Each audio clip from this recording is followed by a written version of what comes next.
So every return visit caused by missing parts is double labor, double dispatch, strain, lower customer trust. But most owners don't measure how often inventory is the real reason first time fix is failing. And so once you see this number monthly, you can manage your inventory differently. And so here we have a data set. And if you want this data set, there's a link to download it or just shoot me an email. It's a fairly basic data set, but it's just showing when did you get a call, first visit, all those things, customer type, where you got the lead from. And then the main thing we're going to need is this here, the parts required flag. So call date, parts required flag, and then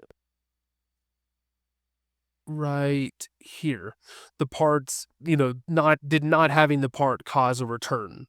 And so this data set is very in-depth, but for this specific video and this specific KPI, we just need those columns. And then we have to calculate two columns that we can do from the ones I just showed. So the first thing was the first time fix rate impacted by parts? And the way we calculate that is we need to use an if function. So first, were parts required?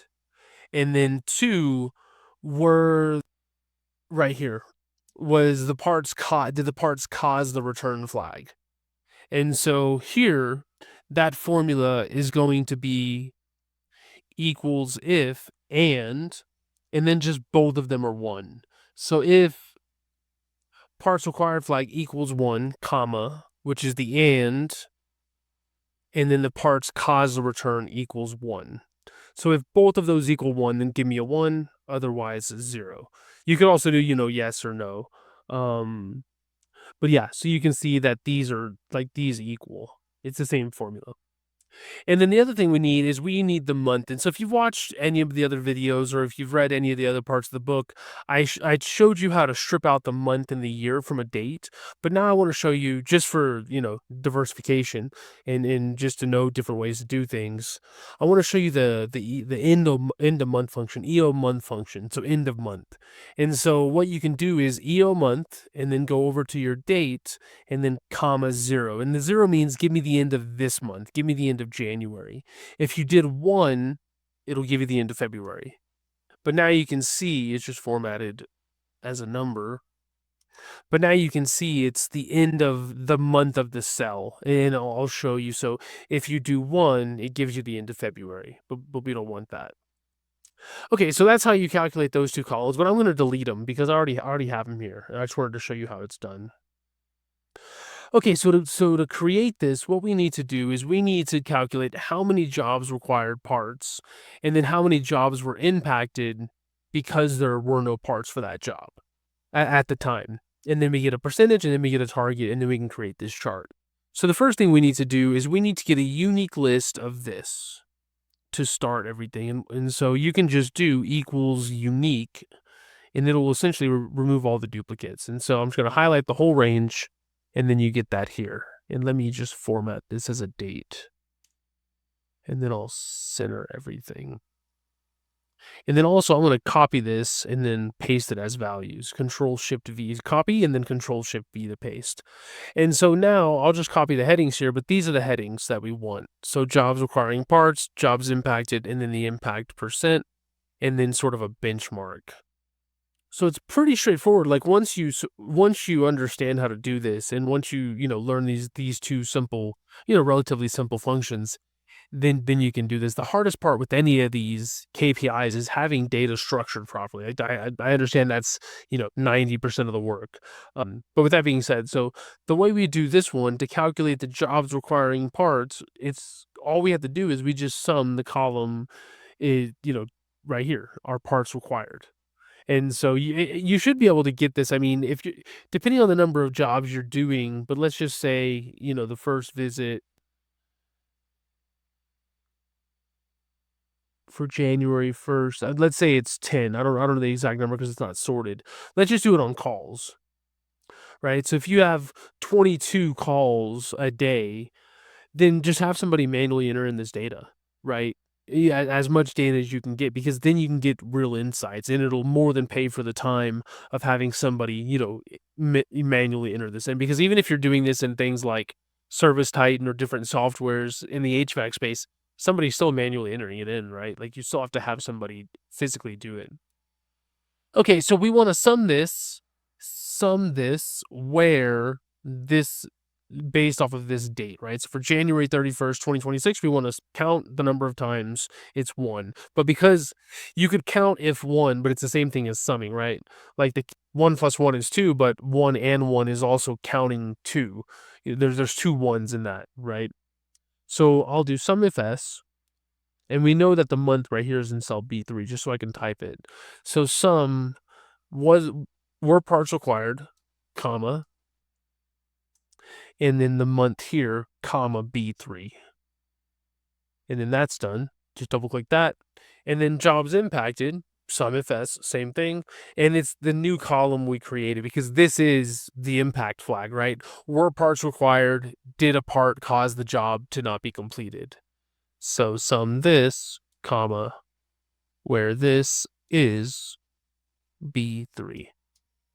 And so you have that, and then now the rest is just pretty basic math. Just divide the two, double click that down, and then I'll press Control Shift 5 just to format it as a percentage.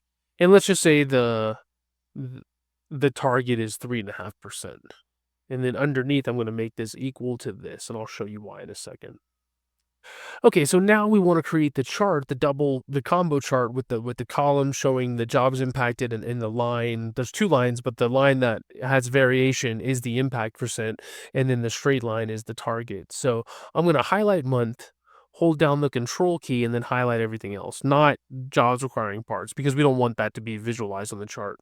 Go to Insert, recommended charts, and you don't really see anything here. Like this is sort of close, but it's not showing the line of the impact percent because it's showing it. You can see the little red here, but it's not showing it as a line. It's showing it as columns.